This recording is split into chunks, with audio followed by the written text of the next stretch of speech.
Let's take a breather from all things coronavirus related now and head on over here. Healer uMkhulu Vusamazulu Credo Mutwa will be laid to rest tomorrow. He passed away at the age of 98. He's renowned for his prophecies and collection of African folk tales. His collection of books include Indaba, My Children, Isilwane, and My People, My Africa, amongst others. We reflect on his life and time with radio veteran Paul Mnisi and Muafrika Mokati, a poet and cultural activist. A very good afternoon to both my guests, and thank you very much for joining us. Paul, let me start with you. Sawubona, you had a very close relationship with uMkhulu. Perhaps just maybe start us off with who he was to you. Greetings to you and your viewers. Thank you so much for having me. Well, uMkhulu to me, I guess, was an elder, as the word is, but not only an elder, but a wise man, a seer, a philosopher. He was everything, all in a day's work, an artist, a sculptor, a playwright as well. And, for me, as a young boy, when I stumbled upon him, he was someone really who was very instrumental in really giving me the necessary knowledge to keep me up for this rather tremulous world that we live in. I'm well equipped now, but still trying to find my way, and I'm grateful to have met the old man.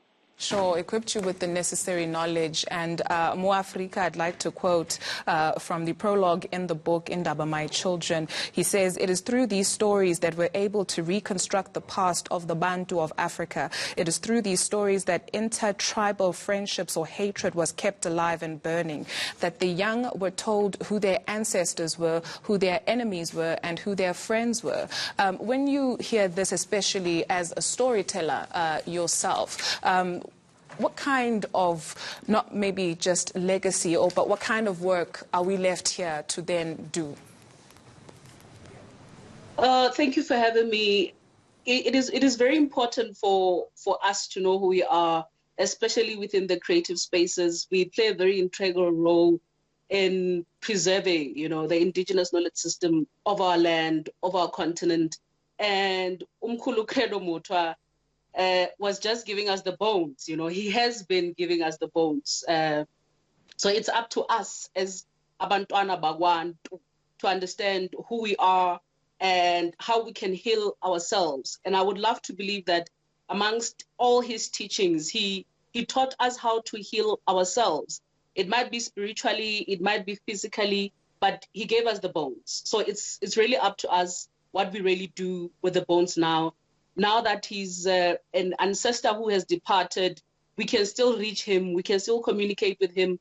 He can still continue to teach us and read incredible books that he left with us, not to get into politics, but, even the pity that his family cannot get the royalties, those are some of the things that we need to speak about, that, we have the bones, but we don't own the bones.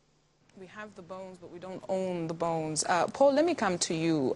With reports of gender-based violence having surged during the national lockdown in the week that we have been under lockdown, what did uMkhulu teach us about the role of women and who a woman is in society?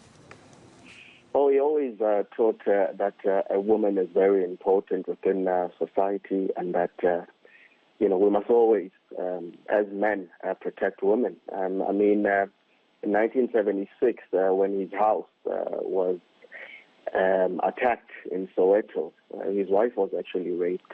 So he's come out quite hard on this issue to say, where do we get these practices from of abusing women? He often would talk of uNomkhubulwane, which is a goddess in African spirituality, and would say uNomkhubulwane is to be nurtured.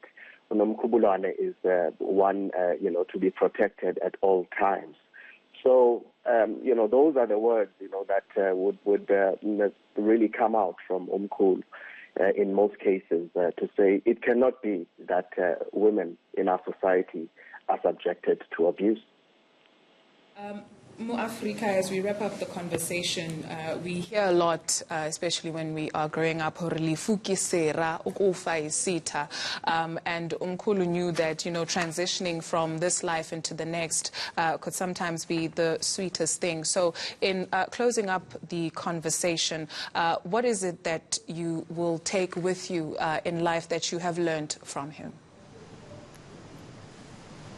I am taking that it is up to us to teach and to preserve our truth and to share it with the next coming generation, and to understand that the truth that we read is not always the truth.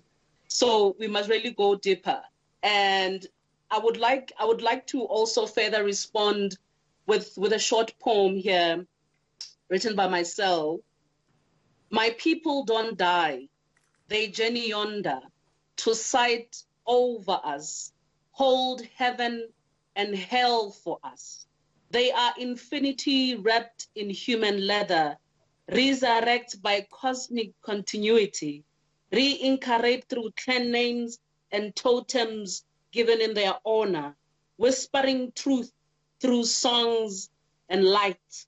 My grandmother told me that we are the living ancestors who eat pap. So uMkhulu is not dead, but his journey is just continuing. He's journeying yonder. Indeed. Paul, a final word from you, perhaps a message. Isicelo kuMkhulu ukuthi nje siyolandela ezakhe indlela, kufanele ukuthi sibuyele embo esikhathini samanje, back to the roots, back to the source, the core. Those are his teachings. We are people of seasons, and we need to observe, I think, imikhosi yethu, our rituals, umkhosi womhlanga, wokushwama, imbeleko, umemulo, things of such nature. Those are the things that we are rooted in as African people. So we need to go back.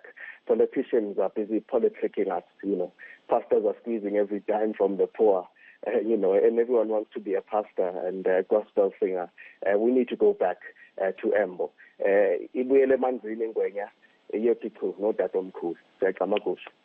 Amago. Enkosi to both of my guests, radio veteran Paul Mnisi and poet as well as cultural activist uMkhulu.